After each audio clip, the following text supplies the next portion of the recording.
À pas de velours, lumière réduite, sans flash, ces naturalistes sont en quête de chiroptères, plus connus sous le nom de chauves-souris. On étudie les chiroptères de plusieurs façons, notamment durant l'hiver, parce que ce sont des animaux chez nous qui sont insectivores et qui mangent donc les insectes. Or, en hiver, il n'y a pas d'insectes. Donc, les animaux sauvages ont deux facultés, soit aller dans les pays chauds, soit hiberner.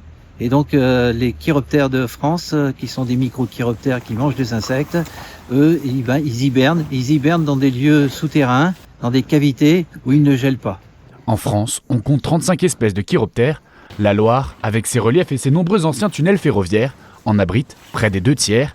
Chaque hiver, des comptages y sont organisés. Cela permet de recenser cette espèce protégée qui joue un rôle clé dans la biodiversité d'un lieu, alors que certains tunnels sont soumis à convoitise. Toutes les données que l'on récolte lors de ces comptages, eh bien, ils remontent au département, puis après à la région, puis après au niveau national et même européen. Voilà. L'intérêt aussi, c'est qu'il ne faut pas que ces colonies d'hibernation soient, exterminées par des projets, notamment, on parle de voies vertes souvent, qui passent dans les anciens tunnels.